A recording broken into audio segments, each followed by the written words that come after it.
Okay बेटा यहाँ देख लीजिए आप, मैंने आपको बताया था कि एल्काइन के अंदर ज्योमेट्रिकल आइसोमेरिज्म इसलिए पॉसिबल नहीं है क्योंकि geometrical isomerism have different arrangement, different special arrangement की वजह से ज्योमेट्रिकल आइसोमेरिज्म होती है। बट जो एल्काइन का स्ट्रक्चर होता है लीनियर है, sp हाइब्रिडाइज होने की वजह से, इसलिए आप इसमें डिफरेंट स्पेशल अरेंजमेंट एक्सपेक्ट नहीं कर सकते। दूसरा है क्वेश्चन है कि एक्लिप्स और स्टैगर्ड को हम रूम टेम्परेचर पे क्यों नहीं आइसोलेट कर सकते हैं, क्योंकि रूम टेम्परेचर पे उनको आइसोलेट किया जा सकता है जो इंटरकन्वर्टिबल ना हो, मतलब अलग अलग फॉर्म में एग्जिस्ट करते हैं, बट इन दोनों के बीच में एनर्जी डिफरेंस बहुत कम होता है, इसकी वजह से इंटरकन्वर्टिबल होते हैं। तो आप इसको लिख लीजिएगा, due to less energy difference. मैं इसको इरेज कर दूं,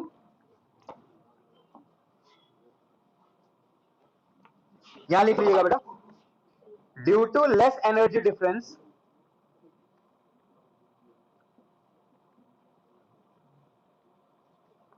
between eclipsed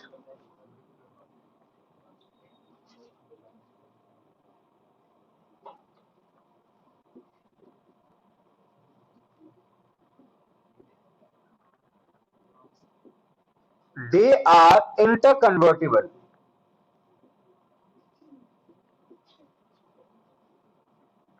so they can't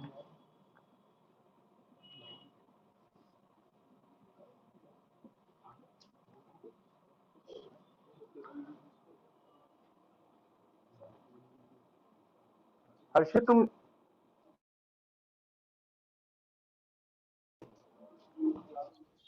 okay बेटा, तो समझ में आ गया। अब नेक्स्ट होता है,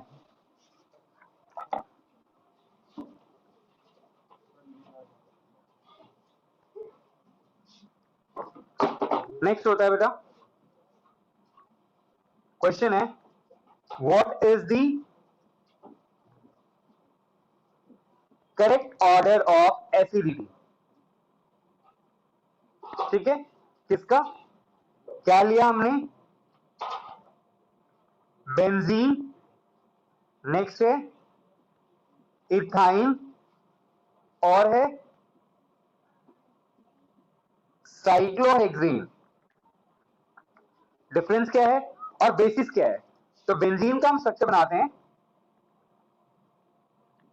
ये बना, इथाइन का स्ट्रक्चर बनाएंगे, ये बना, और साइक्लोहेक्सेन का स्ट्रक्चर बनाएंगे, ये बना। रीजन आप लोग बहुत इजीली दे सकते हैं मेरे बच्चे, यहां पे जो कार्बन है, this carbon is sp2 hybridise, यहां जो कार्बन है sp हाइब्रिडाइज है, और यहां क्योंकि सिंगली बॉन्ड है तो कार्बन इज sp3 हाइब्रिडाइज। याद होगा मैंने आपको बताया था acidity is directly proportional to percentage S character, नहीं, acidity is directly proportional to electronegativity, electronegativity of atom attached to H। क्योंकि एसिडिक तो हाइड्रोजन होता है, नो डाउट एसिडिक हाइड्रोजन होता है, लेकिन हम इन्फ्लुएंस बगल वाले एटम का होता है वहां पे, और वो डायरेक्टली प्रोपोर्शनल किसके होता है बेटा, परसेंटेज एस कैरेक्टर के। तो मेरे ख्याल से आंसर आपके सामने होगा, which is most acidic, it is ethyne, which is least acidic, तो वो है साइक्लोहेक्सेन। द ऑर्डर इज क्या होगा, रेजोनेंस की वजह से ही तो सारे कार्बन sp2 हाइब्रिडाइज, शिफ्टिंग होती रहेगी। हाँ, दूसरा होता है कि आपका डिफरेंस बॉन्ड लेंथ, इसकी क्वेश्चंस भी आपको पढ़ाऊंगा मैं। तो ऑर्डर ऑफ एसिडिटी क्या हो जाएगा मेरे बच्चे, जल्दी बताइए। हाँ बिल्कुल, cyclohexane is least, then we have benzene, and the most is ethyne.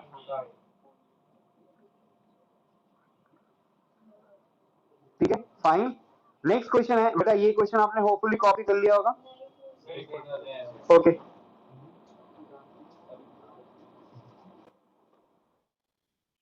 Again अब बहुत अच्छा, very very very good question. ESR का मतलब मैंने आपको बताया था, नाइट्रेशन हो गया, सल्फोनेशन हो गया, हेलोजनेशन हो गया, फ्रीडल क्राफ्ट रिएक्शन हो गए, सारे ईएसआर के कैटेगरी में होते हैं। तो जरूरी नहीं कि आपको ESR लिखा होगा, कभी ये भी हो सकता है कि इनमें से नाइट्रेशन किसकी जल्दी होगा, इनमें हेलिनेशन किसमें जल्दी होगा, इनमें फ्रीडल क्लास रिएक्शन कैसे जल्दी होगा। तो याद होगा मैंने लास्ट क्लास में भी एक लॉजिक आपको बताया था एग्जैक्टली मैं आपको याद दिलाता हूं, आपको थोड़ा सा रिकैप हो जाएगा।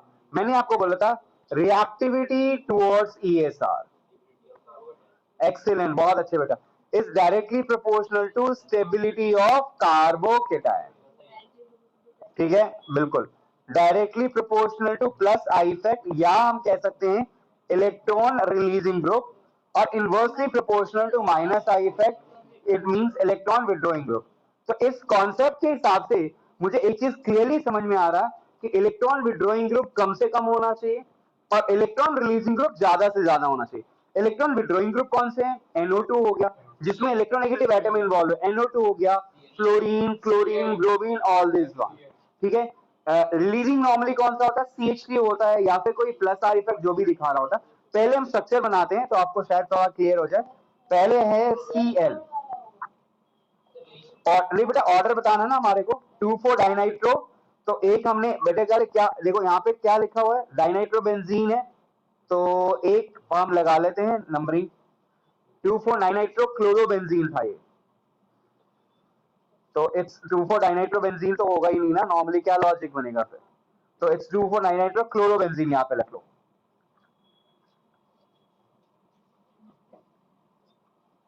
ठीक है, then we have paranitrochlorobenzene, then we have benzene, और लास्ट में भी है टॉल्वीन, यानी बेंजीन के ऊपर CH3। मुझे बताओ सबसे पहले हम सभी ग्रुप के नेचर को आइडेंटिफाई करते हैं, आपको एक मिनट, हाँ एक नंबरिंग कर लेते हैं, 1, then we have 2, then we have 3, 4 and 5। आपको पता है इस Cl का ग्रुप कैसा नेचर है? माइनस आई। ये कैसा है? माइनस आई। ये भी कैसा है? माइनस आई। ये भी कैसा है? माइनस। भाई ये तो सबसे ज्यादा बर्बाद हो जाएगा, क्योंकि इसमें एक नहीं बल्कि 3 माइनस आई वाले। इसमें बताओ बेटा, माइनस आई, और ये भी है माइनस आई। ये कैसा? ये न्यूट्रल है, और ये कैसा? प्लस आई। ठीक है, या प्लस, ये कैसा डोनेटिव ग्रुप है? Electron releasing group. तो इनमें आपको बताओ सबसे सपोर्टिव कौन लग रहा है? मोस्ट 5, बिल्कुल सही कहा। Fifth is considered to be most reactive because we have electron releasing group. Fifth के बाद आ जाएगा 4, जो न्यूट्रल आदमी है ज्यादा अच्छा है। उसके बाद 1, और फिर 3। 2 को क्यों बाहर सबसे लास्ट में रखा बेटा? उसमें सबसे ज्यादा इलेक्ट्रॉन विड्रॉइंग ग्रुप है, तो इस वजह से हम कह सकते हैं उसकी रिएक्टिविटी सबसे कम होगी। तो ये हमारा जो ऑर्डर लिख लेते हैं, फिर से लिख दो, बढ़ा दो बेटा। इसमें ऑर्डर क्या हो जाएगा? 5, then we have 4, 1, 3 and 2। Now next यहाँ पे क्वेश्चन है, ये भी देख लेते हैं। ये दिस इज टॉल्वीन, यानी CH3 ग्रुप है मेरे बच्चे। ये एनिसोल है, बेंजीन के ऊपर OCH3 ग्रुप, इसका मेथॉक्सी बेंजीन भी नाम होता है। पैरा पोजीशन इन्होंने नोटिफाई कर दिया है, तो एक CH3 भी है। मतलब बर्बाद और आबाद दोनों हो रहा है, ध्यान से देखो आप, है ना, दोनों ग्रुप है ना, एक आबाद करने वाला एक बर्बाद करने वाला। तो कहीं ना कहीं हाँ, नहीं न्यूट्रल नहीं करेंगे, और यहाँ पे दोनों बर्बाद। तो सबसे ज्यादा बर्बाद कौन सा लग रहा है आपको? तो यानी this will be least reactive.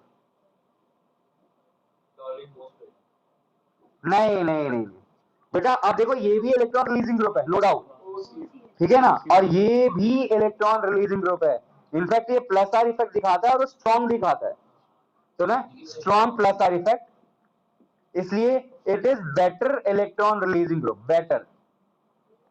तो नंबरिंग करोगे तो 1, 2, 3, 4। बेटा इसमें भी CH3 है, ऑब्वियसली एक तरह से मिल रहा है, तो दूसरा खींच भी तो रहा है इससे। ठीक है, तो can you tell me the order for this? सभी पूरी क्लास एग्री करिए, 2, 1, then we have 3, then we have 4। Is it fine? चलो तो लिखो 2, 1, 3, 4। मेरे बच्चे ये चीज जरूर लिख दीजिएगा, ताकि आपके टीचर को ये चीज समझ में आ जाए कि आप ये जजमेंट किस बेसिस पे ले रहे हैं। ठीक है, मैंने आपको क्या बताया, किस बेसिस पे जजमेंट ले रहे हैं बेटा? क्या बोलना है आपको? Reactivity towards ESR is directly proportional to stability of carbocation. Is it clear to all of you मेरे बच्चे? जल्दी से कॉपी कर लीजिए इसको।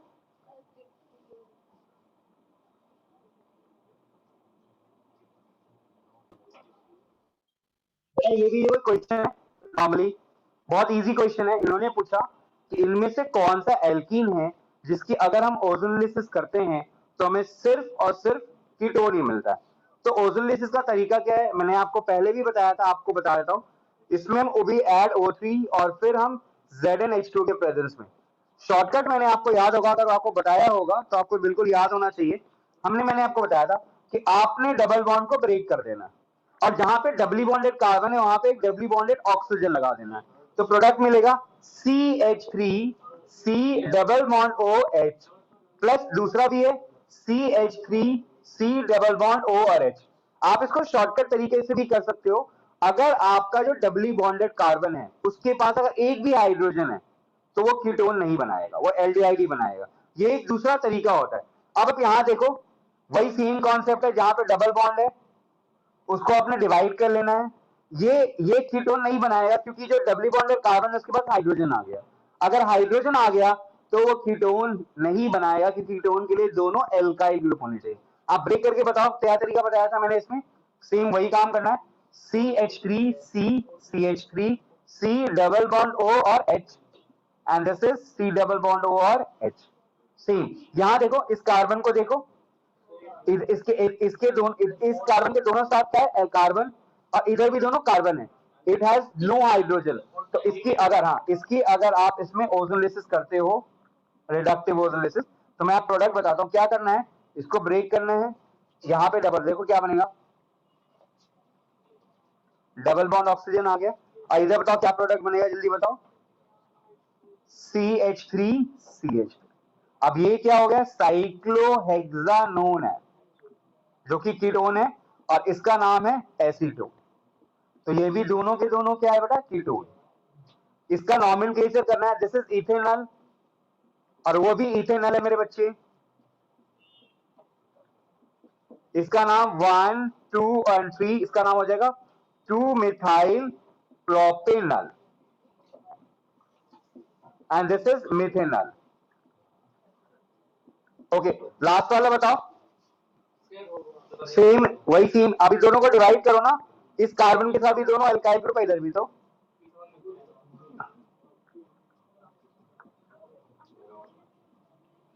C डबल बॉन्ड हो CH3 इसके दो, तो ये आंसर है C एंड D। कौन, अच्छा सॉरी सॉरी सॉरी, ये पेंटेनोन है बेटा, ठीक है। इज इट फाइन मेरे बच्चे। ओजोलिसिस का क्या करना तरीका मैं फिर से बता रहा हूं। डबल बॉन्ड जहां पे है, अगर आपको डायरेक्ट चेक करना है, ऐसे क्वेश्चन अटेम्प्ट करना है, तो कुछ नहीं करना, डबली बॉन्डेड कार्बन को चेक करो, अगर उसके पास हाइड्रोजन होगा तो वो एल्डिहाइड ही बनाएगा क्योंकि एल्डिहाइड का फॉर्मूला होता है C डबल बॉन्ड O और H। एक भी H आ गया तो एल्डिहाइड बनाएगा बनाएगा। इज इट फाइन मेरे बच्चे। इन दोनों में कीटोन इसलिए बना था कि जो डबली बॉन्डेड कार्बन है उसके पास एक भी H नहीं है, दोनों तरफ एल्काइल ग्रुप है। तो ऐसे जो हम एमसीक्यूज बोलते हैं, वो ऐसे एमसीक्यूज बिल्कुल आपके पेपर में आ सकते हैं। आईयूपीएसी नेम इसलिए मैंने यहाँ पे लिखा है क्योंकि कभी आपके क्वेश्चन, अभी नेक्स्ट क्वेश्चन यही कराने वाला हूँ कि right the IUPAC name of product obtain on ozonolysis of this. तो आपको स्ट्रक्चर दिए हुए हैं, कंपाउंड का नाम दिया हुआ है और उससे आपको जो प्रोडक्ट बनेगा उसका भी बताना है। जल्दी से कॉपी कर लीजिए मेरे बच्चे। अब ये क्वेश्चन देखिएगा, अब आपको कंपाउंड के स्ट्रक्चर्स बनाने हैं। पहले तो वो जो कंपाउंड, एक्चुअल कंपाउंड दिया हुआ उसकी ओजोनोलिसिस करनी है और जो प्रोडक्ट बनना है उसका आईयूपीएसी नेम लिखना है। ध्यान से देखिएगा मेरे बच्चे। How many carbon we have, तो 1 2 3 4 5। डबल बॉन्ड कौन से नंबर कार्बन पे, सेकंड पे, आपने लगा दिया डबल। ठीक है, अब आप और देख लो, अगर आप पूरा स्ट्रक्चर बनाना चाहते हो तो ऐसे भी लगा सकते हो। हर एक कार्बन 4 बॉन्ड बनाता है, इसलिए 2 बॉन्ड ऑलरेडी बना लिया है, तो यहाँ पे इसके पास क्या हो गया, 3 बॉन्ड बना लिया, H आ गया, यहाँ पे CH3 आ गया, यहाँ पे CH2 आ गया, यहाँ पे CH2 आ गया, यहाँ पे CH3 है। अब यहाँ पे आपने डाला O3 और ZnH2O। तो मुझे पता है लॉजिक क्या होता है, अर्पित बताएगा लॉजिक क्या होता है। जहां डबल बॉन्ड है वहां से डबल बॉन्ड को ब्रेक कर देना है और यहाँ पे क्या लगा लेना, doubly bonded oxygen double bond O। तो बताओ क्या प्रोडक्ट बनेगा, CH3CH2 C double bond O और H, यहाँ पे एक ही H आएगा। अब प्लस क्या बनेगा, CH3 C double bond OH, इसका नाम एसिटल्डिहाइड भी कहते हैं इसको, कॉमन नेम हो एसिटल्डिहाइड, लेकिन इन्होंने आईपी इसलिए पूछा है, तो वो इथेनल हो गया। और दूसरे वाले का नाम क्या हो जाएगा बेटा, प्रोपेनल। ऐसे आप सभी का कराओ, ट्राई करो बेटा। फ्री, अब ये देखो इसका बताओ, एक मिनट इसका स्ट्रक्चर बनाते हैं, क्या नाम है, तो 1 2 3 4 5 6 और 7, 7 हो गया। इसमें कितनी पे डबल बॉन्ड है बेटा, डबल बॉन्ड यहाँ पे।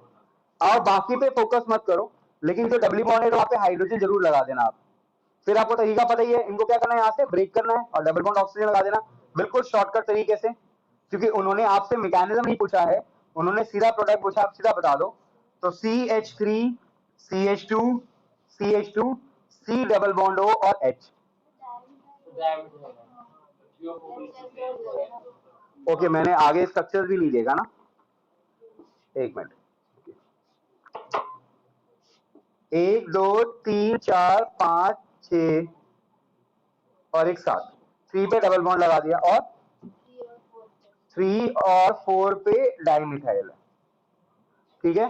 अब आपने क्या करना है बेटा, O3 लगाना है यहाँ पे। बताओ प्रोडक्ट बता सकते हो, बताओ क्या होगा यहाँ पे, ब्रेक सिंपल सा, मेरे ख्याल से ये क्या हो गया, 1 2 3 4 5 6 7, ठीक है। तो यहाँ पे क्या आ जाएगा, 1 2 3 और यहाँ पे चौथे पे डबल बॉन्ड O और ये CH3, प्लस इधर क्या आ जाएगा, 1 2 3 डबल बॉन्ड O और CH3। The name of this compound is butane, 1 2 3 pentene 2 on, बिल्कुल, इसका नाम क्या होगा बेटा, ब्यूटेन 2 ऑन। ऐसे कर लोगे सभी को।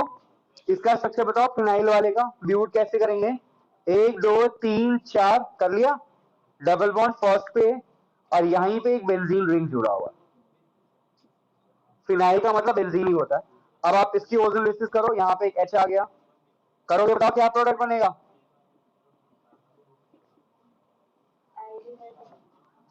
इसको ब्रेक करोगे तो बनेगा CH3 CH2 C double bond OH, plus नीचे बन जाएगा, बेंजीन के ऊपर आ जाएगा,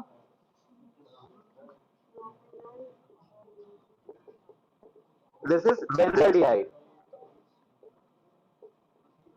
और ये क्या हो गया, प्रोपेनल। एक लास्ट है वो कर लेना बेटा।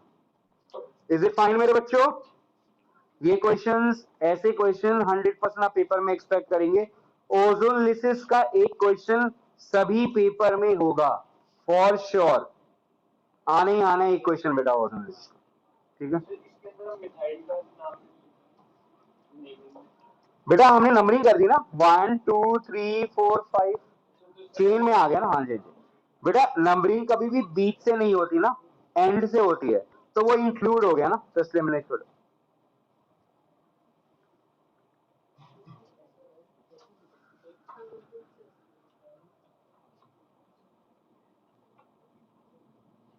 ओके, अब लिखते बेटा, carry out the following convergence.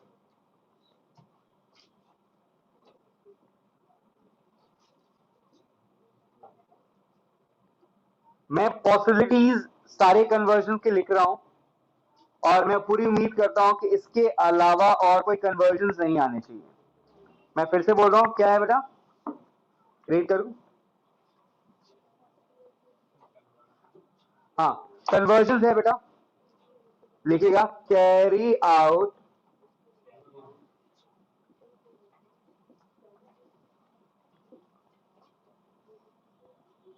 अगर आप मुझे बोलेंगे तो मैं सारे कन्वर्जन साथ के साथ करवा ही देता हूं, आपके पास एक पूरा प्रिपेयर्ड हो जाएगा नोट्स। नहीं खुद से भी करना चाहते हैं तो वो भी कर सकते हैं। पहले देखते हैं एक एक, पहला देखते हैं,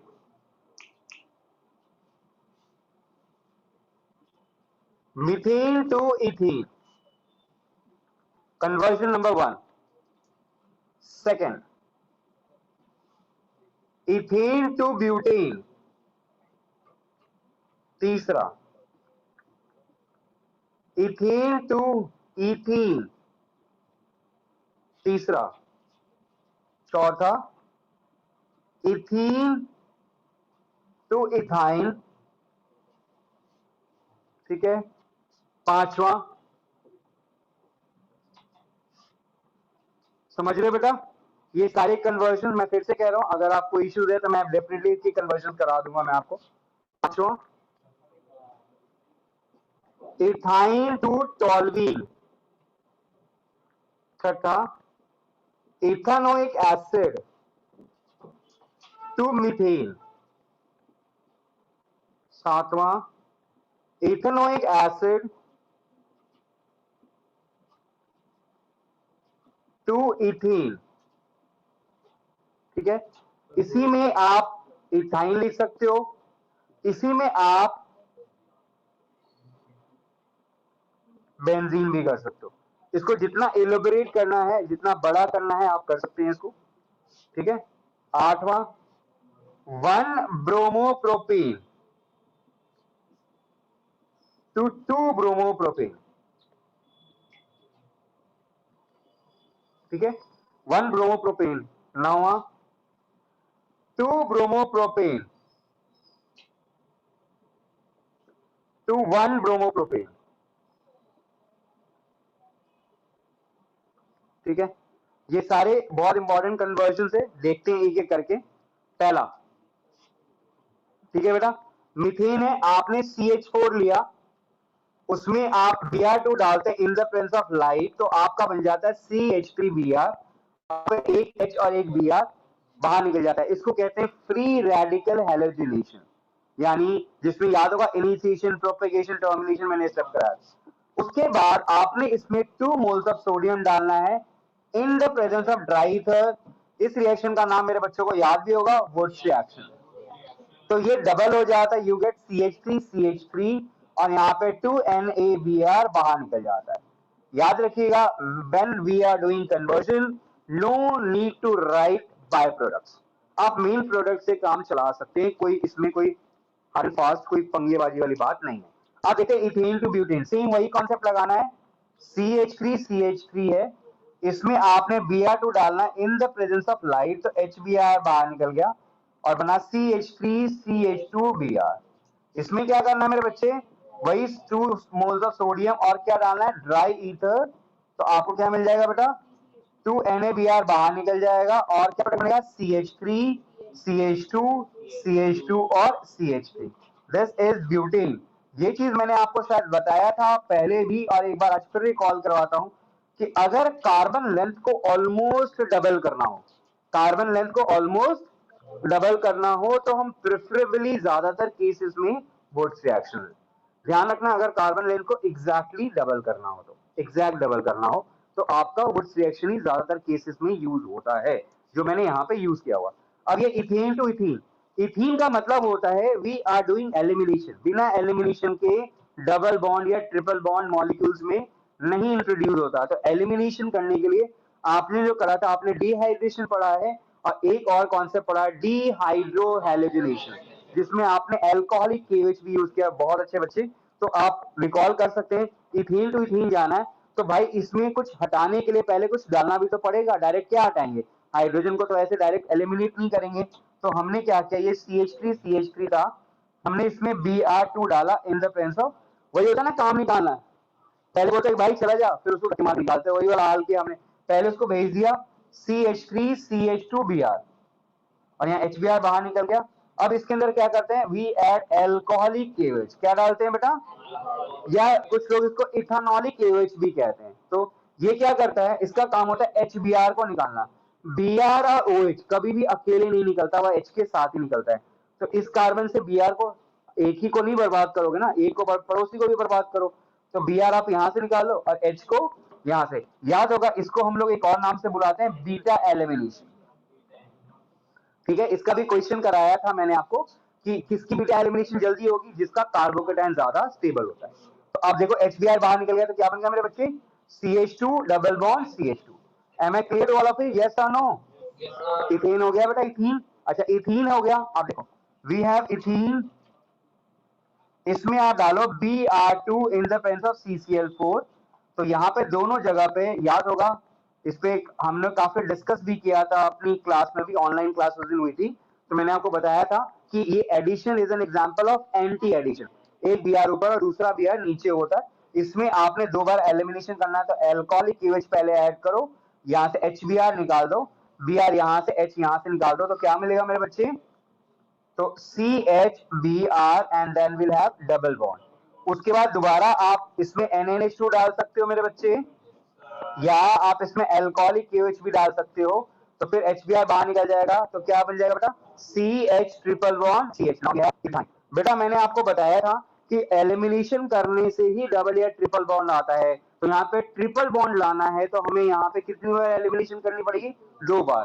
इसलिए मैंने 2 ब्रोमीन पहले इंट्रोड्यूस किया ताकि मैं 2 बार रिमूव कर सकूं, इसलिए मैंने स्टार्टिंग में Br2 ऐड किया, क्योंकि एलिमिनेशन से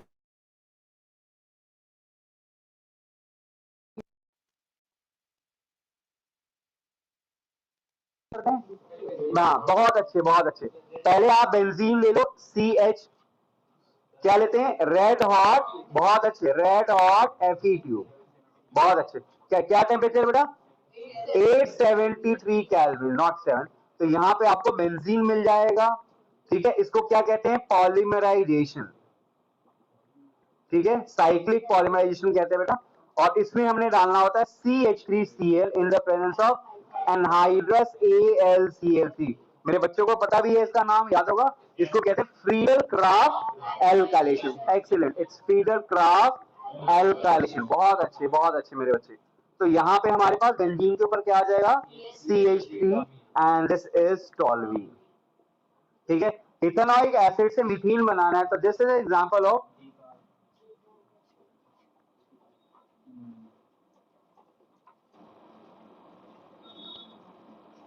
तो ये हमारा बेसिकली क्या होता है? तो, हाँ, तो डीकार्बोक्सिलेशन रिएक्शन है।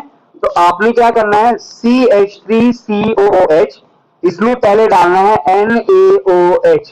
इसके डालने से क्या बना लेगा? ये सॉल्ट बना लेगा, CH3COONA। तो इसमें आपने फिर डालना है NaOH प्लस CaO, रेशियो आपको पता है 3:1। हीटिंग में सोडा लाइन हम लोगों ने करा भी है, तो यहाँ पे मिल जाएगा CH4, अब बाय प्रोडक्ट में यहाँ निकल जाए Na2CO3, तो मीथेन मिल जाता है। अगर इथेन बनाना है तो आपको क्या करना पड़ेगा? कौन बता रहा है मुझे? सेम हम यही रिएक्शन करते हैं, करने बताइए, कर लिया? बताओ बेटा। हाँ बिल्कुल सही कहा प्रणय ने, सेम यहां तक सेम काम करना है, उसके बाद उसकी इलेक्ट्रोलिसिस कर देनी है बेटा, बिल्कुल सही है।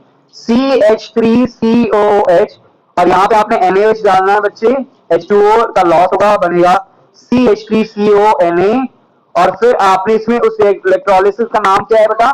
बहुत अच्छे, कॉल्बेज इलेक्ट्रोलिसिस।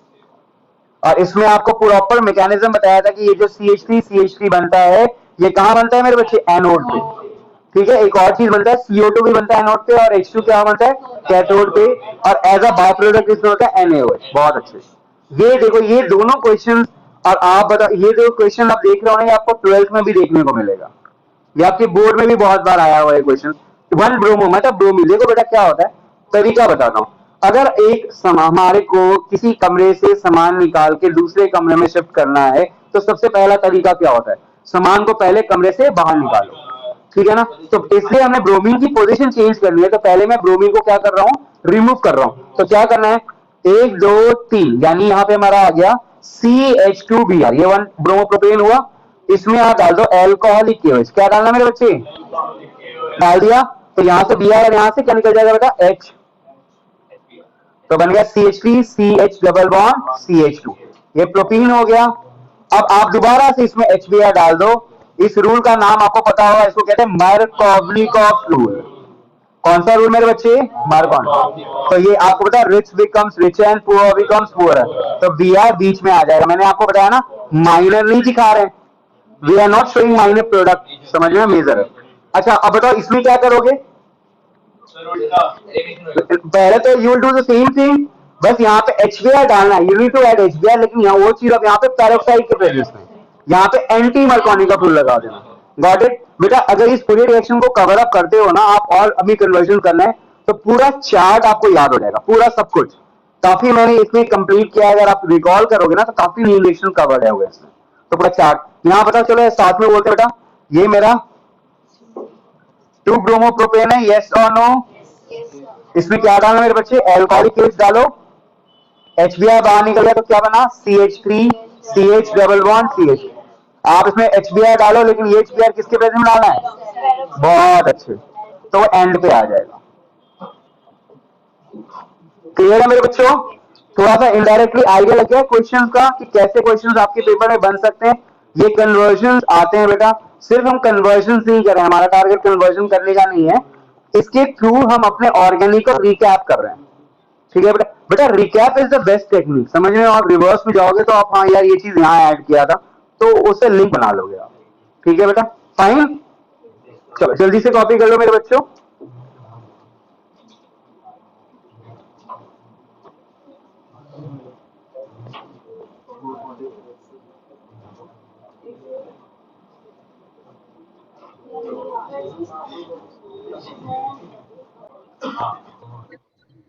तो बेसिकली क्या होता है सुन लेना,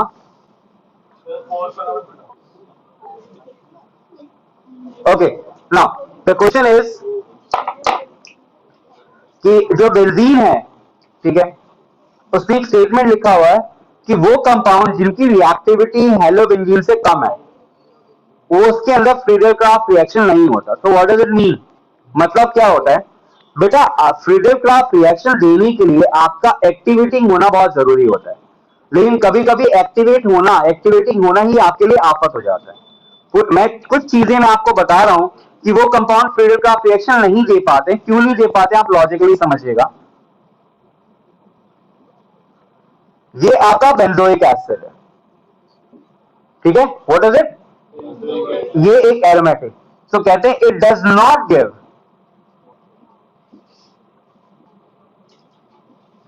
फ्रीडल क्राफ्ट रिएक्शन। और इसका सबसे पहला जो क्वेश्चन है, इसका रीजन अगर आप देखेंगे तो ये जो कहा जाता है इट इज हाईली डीएक्टिवेटिव। समझ रहे हो, क्योंकि चाहे वो फ्रीडल क्राफ्ट रिएक्शन हो या कोई भी ईएसआर रिएक्शन हो, सारे ईएसआर वाले में कार्बोकेटायन बनता है और कार्बोकेटायन को स्टेबलाइज करना बहुत जरूरी होता है। तो ये जो ग्रुप होता है ये बहुत ही ज्यादा डीएक्टिवेटिंग ग्रुप होता है, इसलिए ये इस रिएक्शन को नहीं दे पाता। सिर्फ डीएक्टिवेटिंग ही इसका रीजन नहीं है, दूसरा इट कॉम्प्लेक्सेस विथ,